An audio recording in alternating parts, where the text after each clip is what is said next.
یہ جو ہندوؤں کے مندروں میں بھگوان رکھے ہوئے ہیں یہ معبود نہیں ہے, یہ تو ہاتھوں سے تراشے ہوئے ہیں.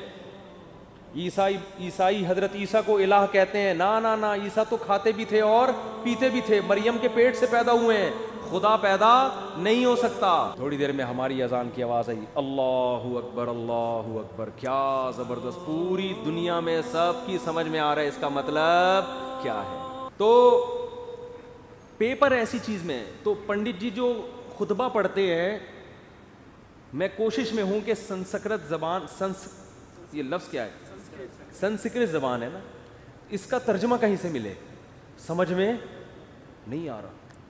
پھر میں برما گیا, وہاں اذان, جو بدھسٹ ہیں ان کی اذان ہو رہی تھی, پیغام, وہ اذان پورے شہر میں کسی کی سمجھ میں نہیں آتی اس کا مفہوم کیا ہے.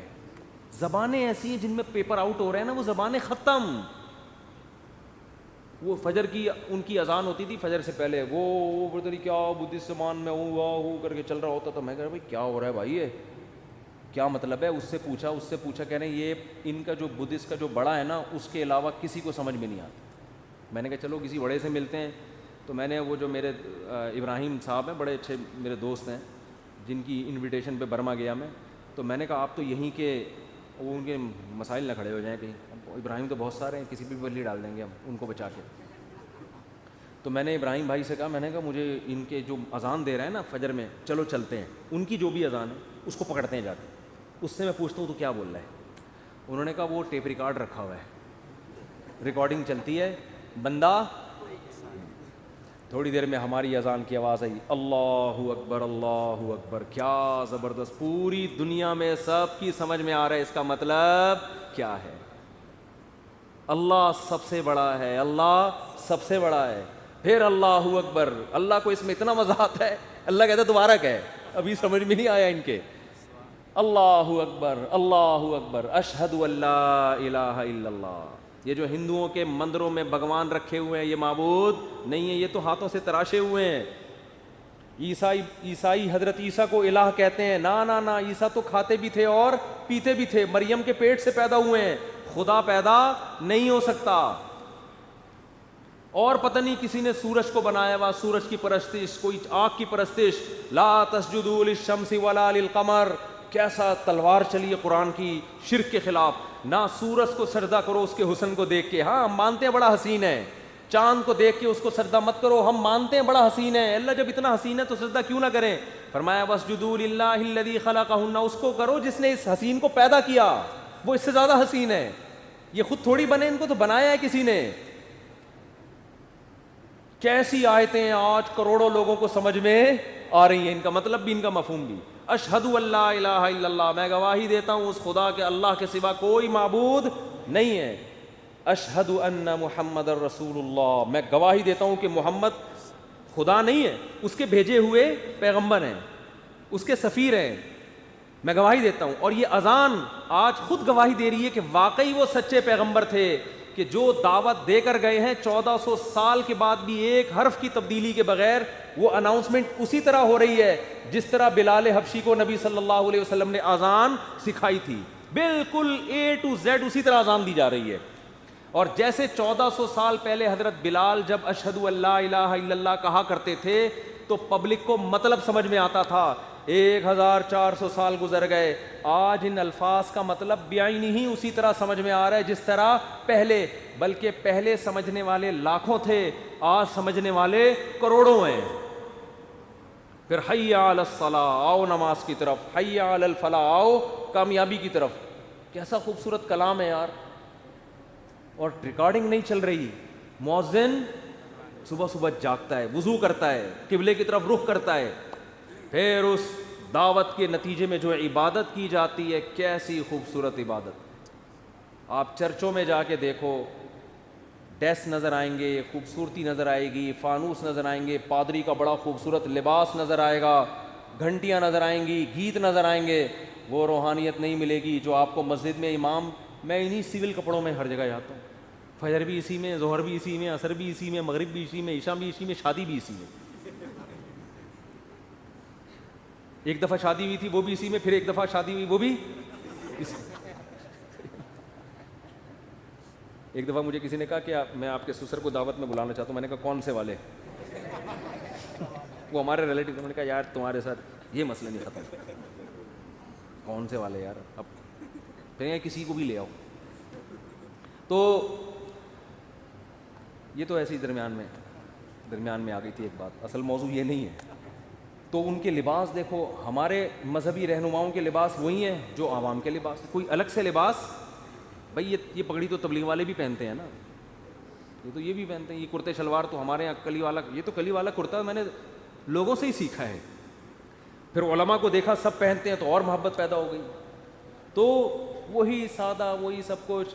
مسجد میں آؤ, مصلی پہ امام کھڑا ہو جائے گا, پیچھے لوگ, کوئی گیت نہیں, کوئی میوزک نہیں, مسجد میں کوئی تصویریں نہیں ہوتی. باوضو ہو کے مسواک کر کے صبح صبح, کیسا نورانیت کا ٹائم ہے. امام کیا کہتے ہیں؟ اللہ اکبر. یہ زبان سمجھ میں آتی ہے لوگوں کو کہ نہیں آتی؟ کروڑوں لوگوں کو سمجھ میں آیا کہ امام نے کیا الفاظ کہے ہیں. پھر الحمدللہ رب العالمین. حرم کی تراویح سنو, تمام تعریفیں اس اللہ کے لیے جو تمام جہانوں کا پالنے والا. 5 لاکھ کا مجمع پیچھے شیخ سدیس کے پیچھے ہاتھ باندھ کے کھڑا ہوا ہوتا ہے. 5 لاکھ تو یہ ہیں, اور 5 کروڑ اپنے اپنے گھروں میں ٹی وی میں دیکھ رہے ہیں. ان کو بھی سمجھ میں آ رہا ہے کیا کہہ رہے ہیں یہ. زندہ زبان. تو یہ ایسا پیپر ہے جس کا ایک ایک لفظ سمجھ میں آ رہا ہے. اگر آپ کو نہیں آ رہا تو آپ سینکڑوں لوگوں سے پوچھ سکتے ہو, میچ کر سکتے ہو. سمجھ میں آ رہی ہے بات؟ تو یہ پیپر ہے جو اناؤنس ہوا ہے. اس کے علاوہ جو پیپر اناؤنس ہوئے ہیں آخرت میں تیاری کے لیے, ان کی زبانیں ایسی ہیں کہ پنڈت جی سے پوچھتے ہوئے ڈر لگ رہا ہوتا ہے کہ تھپڑ نہ مار دیں گے کہ کیا پوچھ رہے ہیں مجھ سے. تو پنڈت جی تو خطبہ پڑھ رہے تھے نا بڑے زبردست. تو مجھے نہیں سمجھ میں آتا بھائی تم کیا کر رہے ہو, ان کو پیسے کم دے رہے ہیں تمہیں, اس پہ غصہ دلا رہے ہو یار, پوری فیس دینا بھائی. وہ پہ میں لطیفہ سنا رہا تھا ایک چٹکلا. ایک گاؤں دیہات میں نا لوگوں کو قرآن بالکل نہیں آتا تھا, بالکل فارغ تھے وہ. گاؤں دیہات والوں کے جہاں تعلیم نہیں بھی ہے نا تو وہاں شوق بہت ہوتا ہے ان کو, کوئی بھی عربی سکھا دے, قرآن پڑھ لے, تراویح پڑھا دے. تراویحوں میں گاؤں دیہات میں امام کو بڑے دودھ جلیبی کھانے کو دی جاتی ہے. تو اب ایک لالچی آدمی پہنچ گیا, اس کو قرآن آتا نہیں تھا. اس نے کہا ان کو کون سا آتا ہے, تو تراویح پڑھا لو, پیسے ویسے مل جائیں گے, کھانا پینا اچھا ہو جائے گا. تو وہ کھڑا ہو گیا نا, اور اس نے عربی کی گردانیں یاد کی ہوئی تھی کچھ, ضرب یضرب ضربن, عربی گرامر کی نا کچھ گردانیں یاد تھی. نماز میں شروع کر دی, ضرب ضربا ضربو ضرب ضربتا ضربنا ضربتا ضربتم ضربتم ضربتی ضربتم ضربتم ضربتم ضربنا یضرب یضربان یضربون تضرب تضربان یضربون تضرب تضربان تضربون تضربین تضربان تضربان. یہ میں گردانیں سنا رہا ہوں آپ. اضرب نضرب ضرب یضرب ضربا فوضارب وضرب یضرب ضربا فذاك مضروب لم یضرب لم یضرب لا یضرب. ہم نے رٹا لگا کے یاد کی تھی نا, لا یضرب لا یضرب لن یضرب لن یضرب الامر من یضرب لتضرب یضرب یضرب والنهي عنه لا تضرب لا تضرب لا یضرب لا یضرب. الظرف من مضرب مضربان مضربین مضارب مضرب والآلة منه مضربة مضربتان مضربتين مضارب مضربۃ. یہ اس اعلی وسطی کی ہے.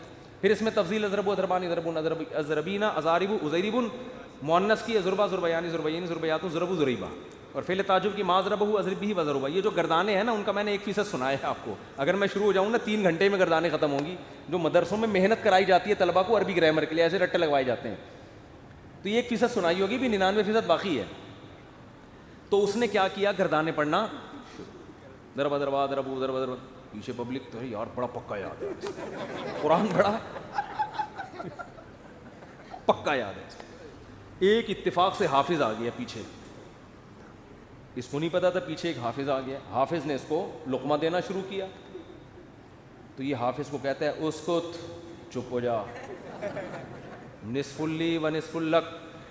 جب تراویح کے بعد پیسے ملیں گے آدھے آدھے کر لیں گے, عربی میں چپ کر کے کھڑا ہو. تو بھائی جب کسی کو زبان ہی نہ آئے تو آپ کچھ بھی پڑھ لو. تو اب ہم ہندوؤں سے پوچھتے ہیں بھائی جو آپ نکاح میں خطبہ اپنا پڑھتے ہو تھوڑا سا ترجمہ کر کے ہمیں بتا دو, یا ہمیں نہیں ہندوؤں کو ہی بتا دو, تاکہ ہندو جب شادی کرنے کے لیے آئیں ان کو پتا ہو پنڈت جی ہمیں کیا کیا ہوگی. زبان تو ہے, بہرحال ترجمہ بھی ہوگا, وہ گالیاں والی نہیں, تو میں مذاق کر رہا ہوں. تو کوئی ہندو پنڈت جی کو اس سے تکلیف ہوئی تو بھائی معذرت, میری تو عادت ہے, میں تو مسلمان مولاناؤں پہ بھی فٹ کر دیتا ہوں نا ایسی چیزیں, تو ہم تو اس کی عادت ہے, مقصد کسی کی توہین نہیں ہے. تو زندہ زبان ہے, 1400 سال پہلے بھی اور 1400 سال کے بعد. اتنی قدیم زبان کوئی اب تک محفوظ نہیں ہے.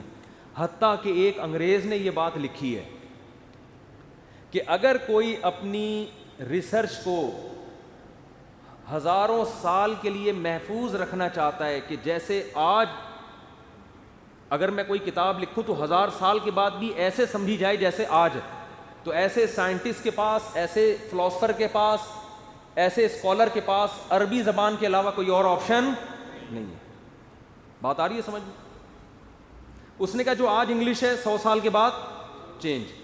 یہی وجہ ہے کہ آج سے 150-200 سال پرانی انگلش کی کتابیں آج کے امریکنز کو، جو بچے ہیں نا، ان کو سمجھ میں نہیں آتی، اور آج کی انگلش 200-250 سال کے بعد نہیں آئے گی.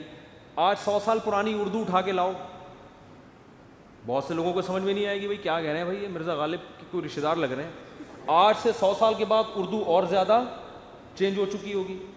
عربی میں ہم جو کتابیں طلبہ کو پڑھاتے ہیں وہ شروع ہی 1200-1300 سال پرانی شروع ہوتا ہے نصاب، بالکل ایسے سمجھ میں آتا ہے 2 اور 2 4 کی طرح. حتیٰ کہ نبی صلی اللہ علیہ وسلم کے والد اگر آج آ جائیں زندہ ہو کے اور وہ گپ شپ کریں، لوگوں سے کلام کریں، ان کی بات کو سمجھنے والے ہزاروں نہیں، لاکھوں نہیں، کروڑوں لوگ ہوں گے کہ یہ کیا کہہ رہے ہیں. لیکن اس دور میں زبان والا شخص آج آ جائے، ایک بندہ بھی آپ کو شاید نہ ملے جو اس کا مطلب سمجھ رہا ہو کہ یہ کیا بول رہا ہے. کچھ شاید کوئی یونیورسٹی میں کچھ چند اسکالرز ہوں جنہوں نے قدیم زبانوں پہ محنت کی ہوئی، وہ بھی چند ایک لوگ ہوں گے.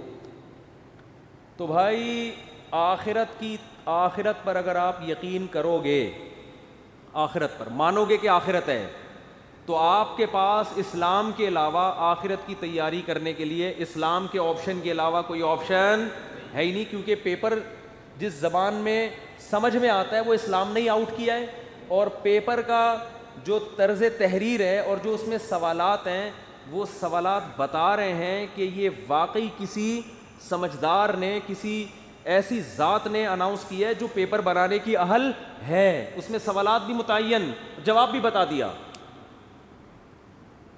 اور ایسے جوابات ہیں جو فطرت کو اپیل بھی کرتے ہیں، نیچر کو اپیل کرتے ہیں.